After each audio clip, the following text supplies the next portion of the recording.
yaitu perdagangan internasional.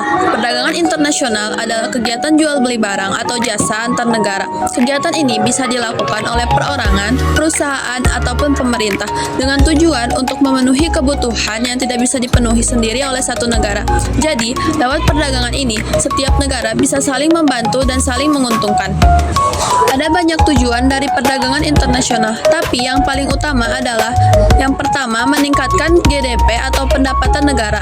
Yang kedua, menambah devisa, yaitu pendapatan dari ekspor. Yang ketiga, menstabilkan harga barang, terutama saat terjadi inflasi. Yang keempat, meningkatkan lapangan kerja. Dan yang terakhir, untuk memenuhi kebutuhan negara lain, serta memperoleh teknologi modern dari negara maju. Manfaat bagi Indonesia. Yang pertama, meningkatkan devisa negara dari ekspor produk lokal seperti kopi, kelapa sawit, dan rempah-rempah. Yang kedua, membuka lapangan kerja baru. Yang ketiga, menjamin persahabatan dengan negara lain. Yang keempat, meningkatkan kualitas SDM lewat transfer teknologi dan ilmu pengetahuan. Apakah ada kerugian? Tentu saja ada. Beberapa kerugiannya antara lain, produk luar negeri bisa membuat produk lokal kalah bersaing. Selanjutnya, terjadinya perilaku konsumtif terhadap barang impor. Selanjutnya, adanya eksploitasi sumber daya alam demi memenuhi permintaan pasar luar negeri. Yang terakhir, ketergantungan terhadap teknologi dan modal saing. Contoh perdagangan internasional, ekspor. Indonesia menjual kopi, batu bara, dan baju ke luar negeri. Impor. Kita membeli buah, gandum, dan teknologi dari luar negeri. Barter. Menukar kelapa sawit dengan barang yang tidak bisa kita produksi. Konsinyasinya adalah melanggar produk di pasar bebas. Kebijakan perdagangan internasional. Pemerintah punya beberapa kebijakan untuk mengatur perdagangan ini. Contohnya tarif, yaitu pajak atas barang impor. Subsidi ekspor untuk mendorong produk lokal masuk pasar luar negeri. Pembatasan impor untuk melindungi produk lokal. Faktor pendorong perdagangan internasional. Perdagangan internasional terjadi karena setiap negara punya sumber daya yang berbeda, perbedaan iklim dan teknologi, kelebihan produksi suatu negara, dan juga karena adanya kemajuan transportasi dan komunikasi yang memudahkan perdagangan. Namun ada juga hambatannya seperti perbedaan mata uang, konflik politik antar negara, kualitas SDM yang rendah, kebijakan proteksi dari negara lain. Kode etik perdagangan internasional adalah prinsip moral dan standar perilaku yang mengatur praktik bisnis di pasar global agar adil, transparan, dan bertanggung jawab. Prinsip-prinsip utama kode etik perdagangan internasional: yang pertama, perdagangan yang adil, harga transparan, kesehatan dan keselamatan kerja, hak asasi manusia, tanggung jawab lingkungan, kepatuhan hukum dan standar anti korupsi, transparan dan akuntabilitas. Pentingnya kode etik dalam perdagangan internasional: yang pertama, membangun kepercayaan; yang kedua, menciptakan bisnis yang adil yang berkelanjutan; yang ketiga, meningkatkan kepercayaan dan reputasi; yang keempat, mencegah praktik tidak etis; yang kelima, mendukung pembangunan berkelanjutan. Contoh kasusnya ada contoh kasus kerja anak, kasus pencemaran, kasus korupsi. Halo semua, saya akan membahas 5 sumber hukum utama dalam perdagangan internasional. Ini penting agar perdagangan antar negara berjalan tertib dan adil. Yang pertama, ada hukum nasional. Setiap negara memiliki hukum nasional yang mengatur kegiatan perdagangan di dalam negeri, termasuk dengan negara lain. Ini bisa mencakup aturan tentang bea cukai, pajak, atau investasi asing. Yang kedua, ada perjanjian internasional. Adalah kesepakatan antar negara yang mengatur aspek perdagangan seperti tarif, kuota, atau hak kekayaan intelektual. Yang ketiga, kebiasaan dan praktik bisnis internasional. Kebiasaan dan praktik bisnis adalah aturan yang sudah diterima meskipun tidak tertulis. Yang keempat, beberapa prinsip seperti itikat baik, ganti rugi, dan keadilan sering digunakan dalam penyelesaian sengketa perdagangan internasional. Ini memastikan transaksi berlangsung dengan adil dan transparan. Yang terakhir, jurisprudensi dan doktrin. Jurisprudensi adalah keputusan pengadilan internasional yang dijadikan referensi untuk keputusan serupa di masa depan. Dan doktrin adalah pendapat para ahli hukum yang sering membantu menafsirkan aturan-aturan hukum.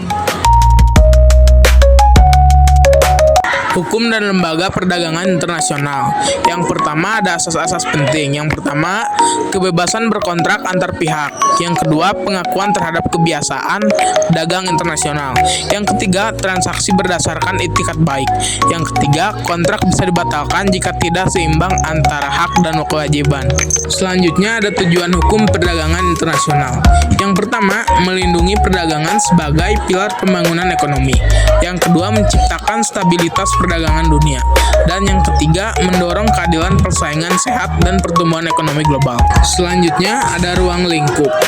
Hukum perdagangan internasional meliputi transaksi antar negara, dari barter hingga transaksi kompleks berbasis teknologi.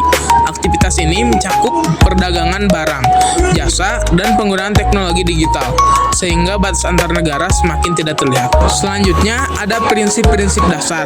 Yang pertama, kebebasan berkontrak. Yang kedua, pacta sunt servanda. Yang ketiga, penyelesaian sengketa melalui arbitrase. Yang keempat, kebebasan komunikasi atau navigasi.